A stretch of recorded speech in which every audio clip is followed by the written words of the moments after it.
প্রত্যেকের কাছে আজরাইল আসবে, প্রত্যেকের কাছে আজরাইল আসবে।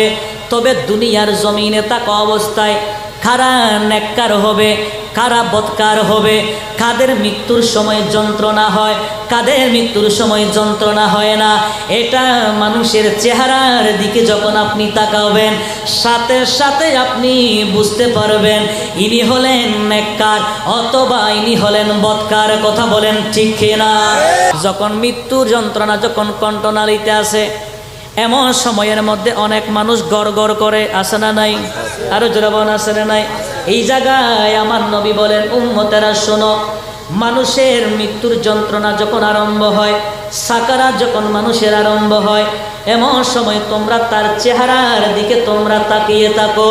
যখন তোমরা তার চেহারার দিকে যখন তোমরা তাকাইবা, সাথে সাথে তোমাদেরও মৃত্যুর কথা স্মরণ চলে আসবে, আল্লাহর ভয় তোমার অন্তরে চলে আসবে। যখনই আল্লাহর ভয় অন্তরে আসবে, তখনই আল্লাহ রাব্বুল আলামিন তোমার মৃত্যুর যন্ত্রণা সহজ করে দেবেন। জোরে বলেন সুবহানাল্লাহ। এই জন্য সাকারাত যখন চলে, এলাকার মানুষের যখন সাকারাত চলে, পার্শ্ববর্তী পরিবারের মানুষের যখন সাকারাত চলে, আমাদের সকলের উচিত হবে তার কাছে গিয়া, তার শিয়রে গিয়া, তার চেহারার দিকে তাকানোর দরকার আছে না নাই? আরো জোরে বলেন, আছে না নাই? আমার নবী ডাক দিয়ে বলেন, হ্যাঁ পৃথিবীর মানুষ, নেককার চিনবা কিভাবে, বদকার চিনবা কিভাবে? নেককারের চেহারার দিকে যখন তুমি তাকাইবা, তখন তুমি দেখতে পারবা তার সাকারাত চলা অবস্থায় তার কপাল দিয়ে আপনার হালকা হালকা গাম বের হবে। জোরে বলেন সুবহানাল্লাহ। আর একটু জোরে বলেন না সুবহানাল্লাহ। এই জন্য আমরা দেখেছি ইমামে আহলে সুন্নাত ইমাম হাশিমের চেহারা দেখেছি, যখন তাকে শোয়ানো হলো, নিজের চোখে দেখা, আমরা দেখেছি শয়ন। সেখানে যখন আমরা গেলাম, সেই সময় করোনা চলছিল, এমন সময় আমরা গেলাম সেখানে, দেখতেছি ইমাম হাশিমি রহমতুল্লাহ আলাইহি, ওনাকে যখন শোয়ানো হলো, এইরকম বড় বড় দুইটা ফ্যান চেহারার দিকে লাগিয়ে দেওয়া হলো।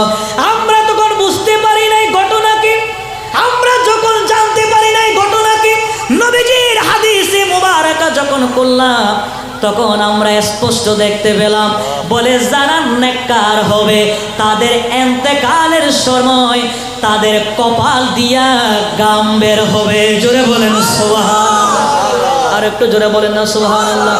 এই জন্য আল্লাহ রাব্বুল আলামিন বলেন, হ্যাঁ পৃথিবীর মানুষ শোনো, ফালাউলা ইযা বালাগাতিল হুলকুম, মৃত্যুর যন্ত্রণা কণ্ঠনালীর মধ্যে যখন চলে আসবে, ও আনতুম হিনা ইযিন তানজুরুন, তোমরা তার চেহারার দিকে তাকিয়ে থাকো।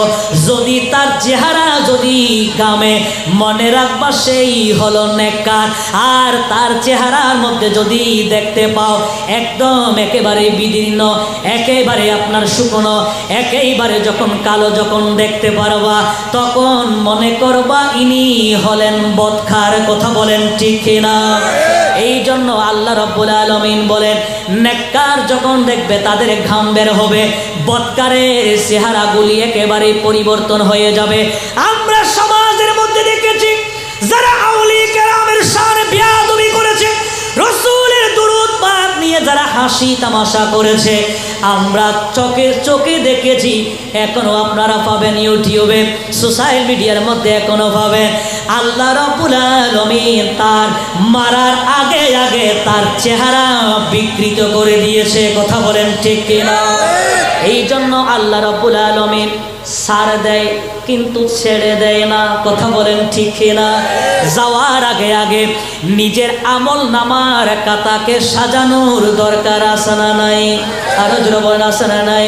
কত জানাজার পড়েছি নামাজ, দিয়েছি কত দাফন,